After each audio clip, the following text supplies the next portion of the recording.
Buenos días, mi nombre es Ervin Sansonetti y les voy a hablar sobre la evolución histórica de Venezuela partiendo desde la época independentista, donde su personaje principal fue Simón Bolívar, y los movimientos que liberaron a Venezuela de la corona española, donde los primeros fueron la firma de la Acta de Independencia y la consolidación de la independencia de Venezuela a través de la batalla de Carabobo en 1821.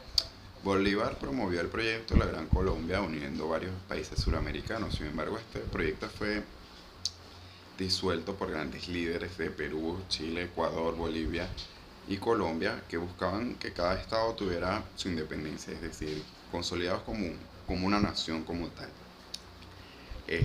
A partir de ello nace lo que sería la República de Venezuela en 1830, liderada para ese entonces por José Antonio Páez. Acá lo tenemos en la imagen. Él promueve lo que sería la primera constitución de Venezuela, otorgando los derechos y deberes a los venezolanos. En el sector económico, la economía de Venezuela tuvo grandes pérdidas porque a través de las batallas los campos tuvieron poca producción y gran parte de la mano de obra fue fallecida o fue asesinada durante las guerras. Las clases sociales se mantenían lo que sería un terrateniente, un latifundista, los esclavos, campesinos e indios. Poco a poco Venezuela fue sufriendo transiciones económicas, políticas y sociales que la llevaron hasta lo que sería la época colonial. En la era de las colonias Venezuela tuvo gran auge porque pudo exportar lo que sería café, cacao, frutas exóticas y todos los derivados de la agricultura como tal. Sin embargo, las clases sociales mantenían el mismo régimen de lo que sería la época independentista. Para entonces serían igual terratenientes, burgueses, esclavos, campesinos e indios. También nace lo que sería la compañía guipuzcoana, donde fue el intermediario del comercio de las grandes provincias venezolanas y el comercio de Venezuela con el exterior. Porque Venezuela era un gran estado, sin embargo se dividía por provincias. Estas provincias producían cierto producto y a través de esta compañía se hace lo que sería el trueque o el comercio de las mismas, ya sea a través de grandes comercios o comercio informal de personas, es decir, como comerciantes informales que existían en la época, no tenían una gran hacienda, pero se dedicaban al comercio.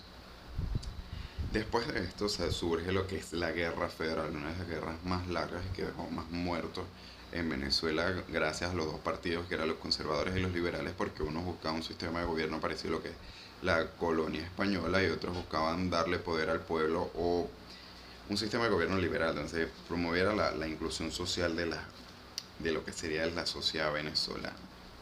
Poco a poco fue así hasta llegar a la época de la Venezuela petrolera, donde los primeros yacimientos de petróleo se encontraron en estados como Táchira y Zulia. Sin embargo, fue hasta 1920 donde en el gobierno de Juan Vicente Gómez se hace la primera exploración y producción de petróleo a manos de empresas estadounidenses, donde fijan un contrato con Juan Vicente Gómez ofertándole 20% de las ganancias a Venezuela. Este 20% de las ganancias pudo cubrir lo que sería el gasto del presupuesto anual del país y además pagó la deuda externa que se mantenía desde los movimientos independentistas hasta la época. En el gobierno de Juan Vicente Gómez se promovió lo que fue una dictadura como tal, duró casi 20 años donde gran parte del pueblo venezolano sufrió grandes opresiones. Nacen los primeros medios de comunicación, sin embargo también fueron silenciados y nace lo que fue la generación del 29 conformada por varios ilustres venezolanos, entre ellos Rómulo Gallego y Lázaro López Contreras, entre otros que debieron emigrar del país gracias a las persecuciones. Sin embargo, muchos de ellos fueron presidentes de Venezuela en periodos posteriores. Luego de ello, Venezuela presenta lo que sería la crisis económica en secuencia a partir de 1973 con la llegada al poder de Luis Herrera Camping, el cual decreta el conocido Viernes Negro, la devaluación del Bolívar, gracias a la decadencia y la crisis que venía presentando Venezuela, es decir, el dólar aumenta y todo lo que sería el mercado venezolano y la economía venezolana tiene gran repercusión, dándole ventaja a los otros líderes políticos de Venezuela. Después de él ganó Lucinchi, sin embargo, su gobierno no pudo contrarrestar la crisis que venía. Luego de él llega perdón, eh, Carlos Andrés Pérez en 1988, eh, promoviendo un proyecto de políticas públicas compensatorias hacia el pueblo. Sin embargo, estas políticas públicas compensatorias este, surgió lo que sería el Caracazo, porque a través del aumento de la gasolina el pueblo se revela, saliendo a las calles, saqueando. Sur, Hay un escenario de total violencia y caos en Venezuela donde se contabilizan más de 100.000 muertes y hubo mucha transición política y económica. A través del gobierno de Carlos Andrés Pérez también se decreta o se fija lo que sería la ley de descentralización y transferencia de poder, realizando así lo que serían las elecciones de gobernadores en 1989. Carlos Andrés Pérez fue destituido en 1993 por lo que sería el Congreso venezolano, nombrando entonces a Ramón J. Velázquez como presidente interino en 1993. En 1994 el gobierno es liderado por eh, Rafael Caldera, el cual a través de ciertos juicios y políticas libera a Hugo Chávez Frías. Haciendo un inciso, Hugo Chávez Frías fue quien en 1992 hizo un intento de golpe de Estado el 27 de febrero. Sin embargo, esto fue un fracaso y él sale a través de los medios de comunicación diciendo que fue por ahora. En noviembre de 1992 también intentó otro golpe de Estado, sin embargo fue fallido. Muchos de los militares que lo acompañaban, como Arias Cárdenas, fueron fueron a prisión o tuvieron que emigrar del país debido a la persecución. Volviendo a lo que sería el gobierno de Rafael Caldera, él con unas políticas públicas y la crisis económica que venía, ratificó esta crisis con el cierre del Banco Latino y muchos bancos más, que lo que hizo fue aumentar la pobreza, el desabastecimiento, la inflación, la devaluación del bolívar, hasta que en 1998 Hugo Rafael Chávez Frías promueve políticas de Estado que busquen la acción social y la integración de aquellos sectores menos favorecidos hacia lo que sea el poder político. Él gana en las elecciones de 1998 ante los nuevos líderes que surgían como Irene Sáez y Salas Romer. Sin embargo, él a su llegada al poder busca lo que sería una Asamblea Nacional Constituyente que modificar lo que sería la Constitución de 1961, otorgando así más poder al pueblo, promoviendo misiones sociales y una descentralización del poder. Sin embargo, el descontento de la oposición busca en 2002 un paro petrolero promovido por Fedecámares y otras asociaciones legales, gremio de trabajadores trabajadores formales, de trabajadores de la agricultura, trabajadores de la prensa, que en 2002 hacen el primer paro petrolero. Sin embargo, en el 2002 también fue realizado lo que sería el golpe de Estado, donde Pedro Carmona Estanga lidera el poder solo por horas, porque el secuestro de Hugo Chávez Frías y el traslado de él hacia la Orchila promovió que el pueblo bajara otra vez hacia las calles llamando al presidente hacia el poder. Él fue integrado otra vez lo que sería el poder político, al poder ejecutivo, el 13 de abril de ese mismo año. En 2007, el presidente Hugo Chávez, para ese entonces, llama a una reforma constitucional. Sin embargo, el pueblo le dice que no. En el 2008 se cierra el canal televisivo Radio Caracas Televisión gracias a su participación en lo que sería el golpe de Estado del 2002. El presidente Hugo Chávez no quiso otorgarle la concesión a este canal muy emblemático del Estado o del Estado venezolano, porque él, a pesar de ser privado, marcó hito en lo que es la historia de los medios de Venezuela. Todo ello hasta el 27 de mayo del 2008, donde sale del aire RCTV y entra por esa señal lo que sería la televisora, el canal televisora socialista de Venezuela, TVS.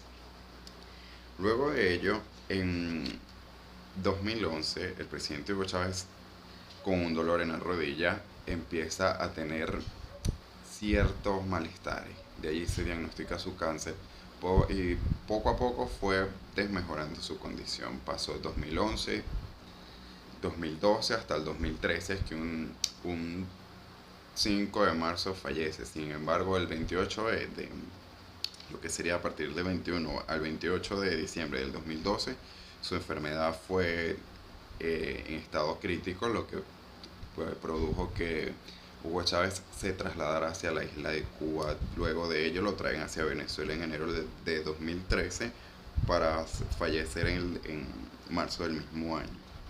Luego de ello se llaman a elecciones presidenciales, donde anteriormente Hugo Chávez había llamado al pueblo a escoger a Nicolás Maduro como presidente. Se debaten entre el poder y Nicolás Maduro Moro y Enrique Capriles Radosky en abril del 2013. Sin embargo, gana Nicolás Maduro Moro hasta su periodo actual. Todo ello trajo consigo una serie de protestas lideradas por Leopoldo López y Enrique Capriles Radosky, entre otros líderes opositores de Venezuela. A partir de octubre desde el 2013 hasta febrero del año 2014 hubo una secuencia de protestas, siendo entonces en el 2014 la aprehensión y la llevada a prisión de Leopoldo López. Actualmente presentamos ciertos estados de caos o violencia en el país debido a que el pueblo rechaza totalmente el gobierno de Nicolás Maduro a través de sus políticas económicas que han llevado a una crisis total, siendo él entonces como un líder no apoyado por gran mayoría del pueblo. Él ha afirmado que existe una crisis económica en Venezuela, sin embargo hemos visto cómo él ha aumentado el sueldo seguidamente. Todo ello ha promovido que las empresas cierren, la inflación por un estado de mega inflación, el desabastecimiento de medicinas, alimentos, entre otros, que la oposición ha tomado como bandera o punta de lanza para que el pueblo salga a la calle. Y desde el 1 de abril, desde este año hasta hoy, el pueblo ha estado en cada uno de los estados haciendo valer su derecho a la expresión y manifestación. Sin embargo, hasta hoy se contabilizan 95 muertes, entre ellos muchos jóvenes que han luchado por la libertad de nuestro país en este entonces. Actualmente se realiza lo que sería el plebiscito como una medida de consulta popular para que las personas puedan decirle al mundo que no estamos de acuerdo con la constituyente, ya que el presidente Nicolás Maduro promueve una constituyente donde se pretende modificar el sistema democrático del país a un sistema social, eliminando ciertos derechos que tiene el sistema venezolano, los venezolanos como tal, otorgando así las empresas privadas pasarían al sector público, igual que la educación privada pasaría al sector público, entre otras muchas cosas que proyectan un Estado venezolano totalmente en caos, lo que sería en el sistema político, económico y social de Venezuela. Muchos de los países de afuera han tomado su opinión, haciendo constar que Venezuela necesita un cambio político, haciendo elecciones generales. Se ha hecho ya varias sesiones en la OEA, entre ellas 3 donde no se ha podido concretar nada, teniendo 20 votos de los 23 que se necesita para poder tomar acciones contra el gobierno venezolano. El gobierno de Donald Trump también ha hecho valer su derecho a expresión, diciendo que si se llegase a dar la constituyente, tomaría acciones contra Venezuela. Sin embargo, el panorama sigue siendo de expectativas e incertidumbre en Venezuela, porque estamos entre un debate político, social y económico. La mayoría del país rechaza al gobierno de Nicolás Maduro. Sin embargo, él sigue con la represión y quiere consolidarse en el país. Todo ello concluimos que Venezuela ha durante todo este tiempo ha tenido transiciones políticas y económicas sociales que han hecho que renazca de las cenizas y a volver a caer dentro de lo que es el caos. Sin embargo, todos los venezolanos esperamos hoy que Venezuela tenga libertad y una economía donde podamos tener oportunidades. Muchas gracias.